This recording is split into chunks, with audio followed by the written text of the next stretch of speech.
My name is Heather Irene Brown and I'm 70 years old. Very informative, educational, and we started doing things when we were young. Mum used to teach us. I could cook a roast dinner when I was 8.5 years old. I started working when I was 10. I'm an identical twin and we were the last in the line, so we were very close, as in if I said something she would finish my sentence and vice versa. Because my next sister up was 4.5 years older than us and she went to school, so there was only Hilary and I, and being in a neighbourhood where the children were either that much older than us or that much younger, so we had each other basically. I mean, if she was crook, I would know. One time she went to Melbourne and I was frantic for her because they got caught in a snowstorm. So her and a friend and that had to be rescued. So yeah, those are sorts of things that you get. A lot of people now call them premonition, but you do have that. In fact, when she passed away, I knew exactly the time she passed away. It is good, and when we were kids at school, we were in uniform, so we used to play havoc with the teachers. The family, there were 6 children, and so we went from mine, and my elder sister was 17 years older than we were. Being identical twins too, you lose your identity. So it took a while to actually establish who you are, and I was an extrovert where she was an introvert, and it came to the stage where basically I was her mum. She always tagged along wherever I went, sort of situation, and I would kill somebody if they hurt her. Literally, we would defend her in that situation. So we had some good times, but then, as I said, we split up because when I first was married, she caused a lot of unnecessary things in the sense that she didn't like to share me. I wanted to be a physiotherapist. When I was about 11, my father had a massive stroke. And back in those days, there wasn't the government support, so Mum had to go out and work, and I had to look after Dad. So I would take him to his appointments, and a lot of it was physio because he'd actually had the stroke on his left side. And so I actually watched and learned, and in fact, actually, they're probably still doing it. The stimulation that they were doing for him was too strong. So I said, why don't we do this? And they actually implemented it and it worked. So I spent, I'm just trying to think how many years taking him backwards and forwards to doing physio, and I would do work on him and do exercises for him, and that 6-7 hours a day, 7 days a week for him. So then as I got older, as I said, I had to go out to work and support the families. So I started working when I was 14. So it was like the opportunity to go to school and things like that. And because back in those days too, women weren't actually, or girls weren't actually promoted to do these things, not like today. It was like, you get married, you have kids, and you look after your children and your husband and all that sort of jazz down the track. So, opportunity knocks. And I always think, well, one door will shut, another one will open. And you never know where the Lord wants to send you to do these things. So I've met a huge amount of different people in different fields. So that's what it is. People want to box them into something small. My husband wanted to be an architect, but when he was, what was available for him was road design.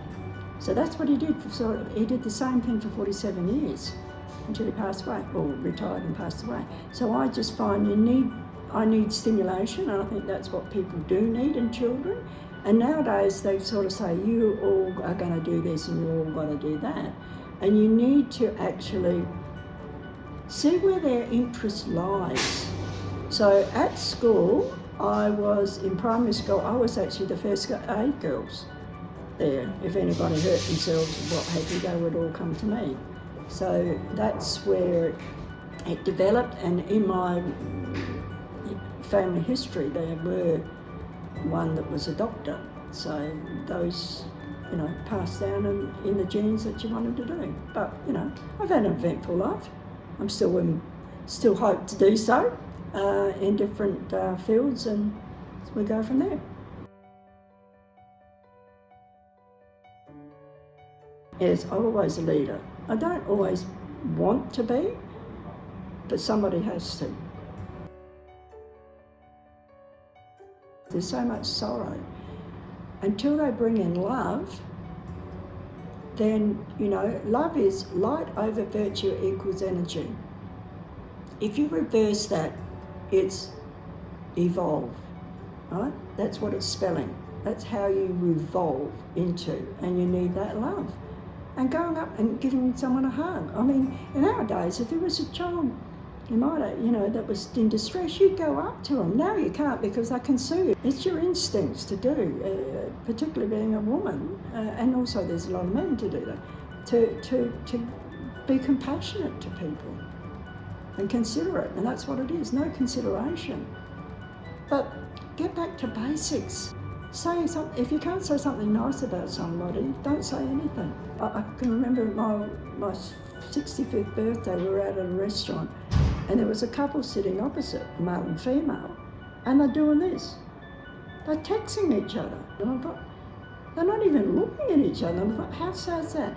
And chiropractors love this technology because they do this. They're all going to have humps on their backs, and with their thumbs they'll have RSI. My suggestion to everybody is connect with people and really connect with them about it, My brother said to me once, he was a teacher, and an arts teacher, and he wore the same tie every day for the week. And on the Friday he turned his back and he said to his students, describe my tie, right? And out of the class of 30 on, only 2 could do it. So from that day on, I learned to be observant, to see what's around and learn, what you can, and avoid situations if you can, and if you get into it, how to get out of it. So that's, I think, the lesson that they need to learn now, is to be observant in what your surroundings are. And it was like, if you're in a situation where there's a car accident and there's half a dozen people there, they will all describe that same incident in various ways. So, variety is the spice of life, I suppose. So, lessons learned, and you go on from there. And the thing is, if you don't learn a lesson in life, it will come around until you do. So you need to find those people that can direct you in other ways. Get off your iPads and talk to older people that know, and listen. And that's the hardest lesson. You need to listen and look and see where you're going. There's a lovely show on TV now that is the old people and the teenagers.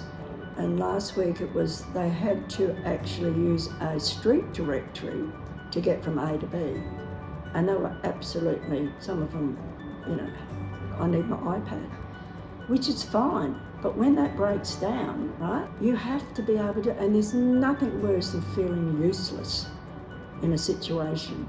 And I advise to these children, or the younger generation, where their stress factor is because you're putting too much pressure on, you're not able to be young to do things. They expect you to be the top of the class and what needs to be, but we need others in different levels as well. you know. And that's the thing about it. Everything now is instant, and they have to respond to it. You have to learn how to deal with these things. So they're bombarded with all this stuff, and learn to love yourself. So every generation, you can't give them that experience. You can only tell them about it and what they take from it. You know, get off the box, get off the things, and get into life and learn what it's all about. You know, the saying is, if you stand in muck, you know, eventually it'll creep up your legs and drown you. So step away from it all. And I used to say, and I'll catch you on the flip.